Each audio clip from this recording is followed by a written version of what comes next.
అర్ధాంతరంగా నిలిచిపోయిన రోడ్ల నిర్మాణాలు, అస్తవ్యస్తంగా డివైడర్లు, డ్రైనేజీ వ్యవస్థ. అధికారులు, ప్రజాప్రతినిధుల నిర్లక్ష్యంతో 6 ఏళ్లవుతున్నా వరంగల్లో స్మార్ట్ సిటీ పనులు పూర్తి కాలేదు. ఇక ఓరుగల్లులో మూలన పడ్డ స్మార్ట్ పనులపై ఓ లుక్కేద్దాం.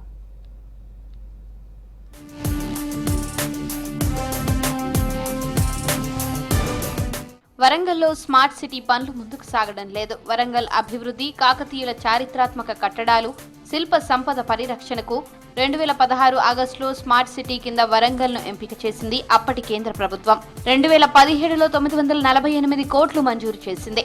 ఈ నిధులతో 77 రకాల అభివృద్ధి పనులు చేపట్టారు అధికారులు. వాటిలో రోడ్డు నిర్మాణ పనులు మధ్యలోనే నిలిచిపోయాయి. 6 ఏళ్ల క్రితం ప్రారంభించిన రోడ్డు నిర్మాణాలను పూర్తి చేయడంలో అధికారులు, కాంట్రాక్టర్లు నిర్లక్ష్యం చేస్తున్నారని ఆరోపిస్తున్నారు స్థానికులు.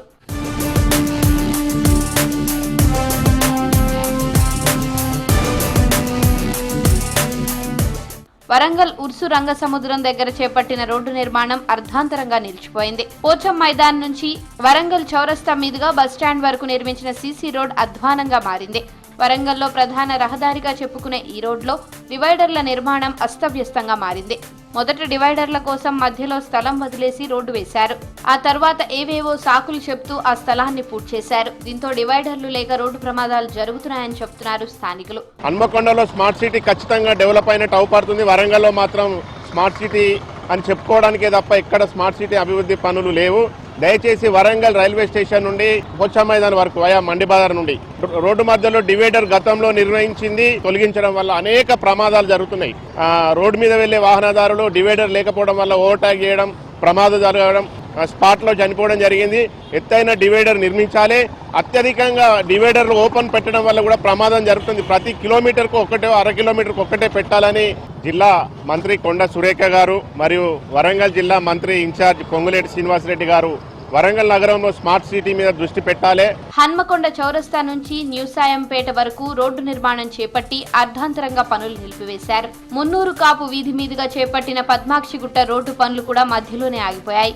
నగరంలో 22 రూట్లలో రోడ్డు పనులకు ప్రతిపాదనలు చేయగా 19 రూట్లలో పనులు పూర్తి కాలేదంటున్నారు స్థానికులు.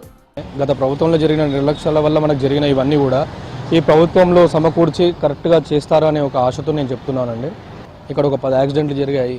ఈ స్మార్ట్ సిటీ నిధుల్ని సమకూర్చి కరెక్ట్గా దాన్ని ఉపయోగపరుస్తే ఇలాంటివన్నీ కూడా మంచి జరుగుతున్నాయి. కంపల్సరీ అండర్ డ్రైనేజ్ కావాలి. అంతేకాకుండా ఆ డివైడర్లు కావాలి. ఆ టాయిలెట్స్, పబ్లిక్ టాయిలెట్స్ కూడా యూసేజ్ అప్పట్లో ఆగిపోయాయి. దాన్ని పునఃప్రారంభించి మంచిగా చేయడం వల్ల అక్కడ ఉన్న ప్రయాణికులకు కూడా మంచి జరుగుతుంది. Warangal Mulugu road, MGM, Kashibugga, Ramky road, Warangal చౌరస్తా, కరీమాబాద్ రూట్లో రోడ్డు పనులు అసంపూర్తిగా ఉన్నాయని ఆరోపించారు లోకల్స్. అధికారుల నిర్లక్ష్యంతో అండర్ గ్రౌండ్ డ్రైనేజ్ వ్యవస్థ కూడా అస్తవ్యస్తంగా మారిందన్నారు. రంగసముద్రం బండు పనుల కోసం పెద్ద గొయ్యి తవ్వి వదిలేశారని, ఆ రూట్లో ప్రయాణం ప్రమాదకరంగా మారిందని వాపోతున్నారు. ఇవాళ ప్రధాన రహదారుల మధ్యన రోడ్డు విడిచిపెట్టడం, మరియు డ్రైనేజీలో కూడా మొత్తం అక్కడక్కడ చాంబాలు కట్టకుండా ఇడిచిపెట్టే వల్ల రాత్రిపేట కూడా డ్రైనేజీలో పడే పరిస్థితులు ఉన్నాయి. ఈ డ్రైనేజీలో పూటిక తీయకుండా, రాళ్ళు కూడా తీయకుండా యథావిధిగా ఉంచి దానికి వెళ్ళి కప్పేస్తాం. దానివల్ల వర్షం బాగా వచ్చేది ఉంటే నీళ్లు పోలేని పరిస్థితి ఉన్నది. స్మార్ట్ సిటీ కింద విడుదలైన ఈ ఉర్సు బండు 3.5 సంవత్సరాల క్రితం ఏర్పాటు చేసిన పనులు ఇంకా కొనసాగుతూనే ఉన్నది. మరి ఇటువంటి సెంట్రల్ గవర్నమెంట్ నుంచి వచ్చే నిధులను మన ఈ వరంగల్ నగరపాలక సంస్థ అధికారులు వాళ్ళ శ్రద్ధ చూపనందుకు ఇలా ప్రజలందరూ ఇబ్బంది ఎదుర్కోవాల్సిన పరిస్థితి ఉన్నది. నిలిచిపోయిన అభివృద్ధి పనులపై అధికారులు, ప్రజాప్రతినిధులు ప్రత్యేక దృష్టి పెట్టాలంటున్నారు స్థానికులు. రోడ్లు, డివైడర్ల నిర్మాణం త్వరగా పూర్తి చేయాలని డిమాండ్ చేస్తున్నారు.